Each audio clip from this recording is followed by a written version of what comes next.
John, thanks for joining us again for another edition of the CEO's blog. And one topic that was discussed a lot last week in particular was the rehoming of standardbreds. And there's been a work group assigned for doing just that in New South Wales. Could you elaborate on that?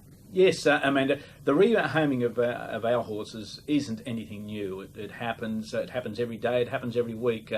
All our owners have a duty of care, and they take it very seriously, and they do rehome their own horses. But we need a whole of industry approach, and through HIREC, Peter Neal's group, we will put together a strategy which we can take forward, and I'm sure the entire industry will get behind it.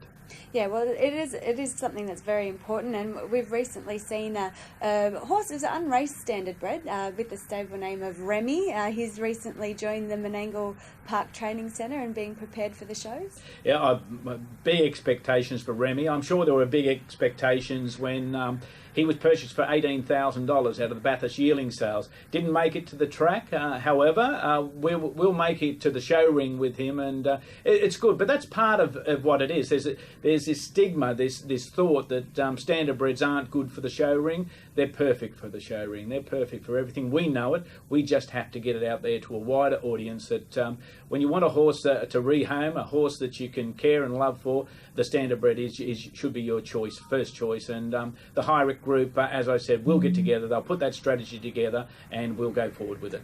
Yeah, one horse that's had a lot of success in the show ring of late is Chariot King. But look, on the subject of retired pacers, Carlu Mick was enjoying his retirement out at Dubbo, and sadly he passed away last Tuesday week.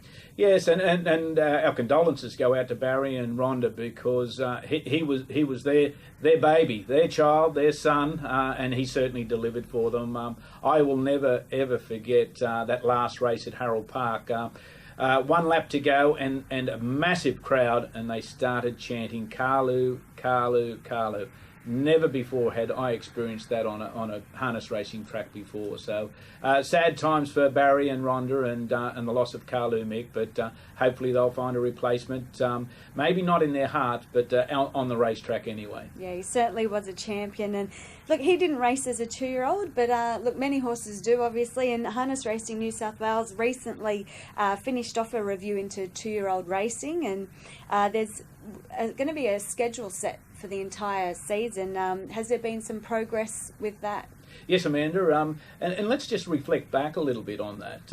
With the review, and it was a lengthy review, some of the proponents, their submissions said that there should be no racing on 2-year-olds to give them longevity, give them a chance to mature. That they were in the minority, and we went forward with the 1st of January as being the first racing date, and that'll start in 2018, of course, because the Breeders' Challenge this year. But with the dates, the calendar for 2017, they've been distributed to the clubs. The clubs, I urge all club administrators, carefully look at those dates, respond in the time, and the time is only next week, so basically 2 weeks they'll have to review those, and then we'll put it out to the general population. So there is a guarantee of races to be run. There is a calendar that shows when those races will be run, so everybody should be on the same page, and that will go up on the website sometime in October.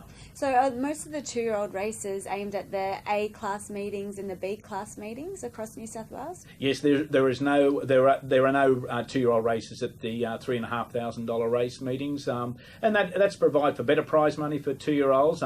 Certainly to give those owners and breeders an opportunity to win the bonus as well. Ambitious plan, because they will be guaranteed under the conditions. They will be guaranteed 6 horses nominated for a race. These can be additional races to a program, so it won't be depriving the other types of horses, the other grades of horses, opportunities. So when that program is out there, for the first time ever, now never before has a program been put out anywhere in Australasia where you can see where your 2-year-old is eligible or can race for the ensuing months. So I look forward to the clubs responding. Yeah, very good. All right, completely off topic. Our stewards here in New South Wales, they're at a conference for the next 2 days. A 2-day conference. We're holding that down at the Bankstown Paceway. It's good to get together these stewards. They will exchange all their ideas. They work as a team, but they must work with the rest of the industry as a team. And we're talking about a workplace where we must get on with it. We must deliver in every aspect. Our integrity is paramount. Without integrity, you have very little. We can go out and market the sport very well and attract new customers to harness racing, but we must have a very high level integrity, and that's what they'll work on. They'll work on strategies that we will undertake. Strategies that we've already commenced in many respects, but new strategies that we'll undertake in the next 12 months and move forward with what will be, a very efficient team. Well, the team has grown in numbers with the recent addition of a new cadet steward, Jacob Munday.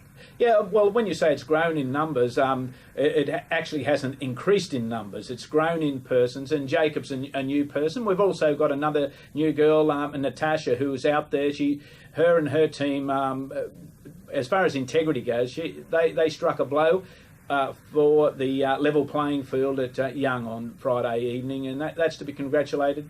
Participants should be fully aware that the integrity unit is out there. They're out in the field all the time, inspecting stables, looking towards things that aren't proper, the things that people are non-compliant, whereas the people who are compliant should be rest assured that they're getting an even crack at this. So, the integrity conference, which is on today and tomorrow, will certainly unearth some new strategies which were only out there to make it all the better for everybody involved.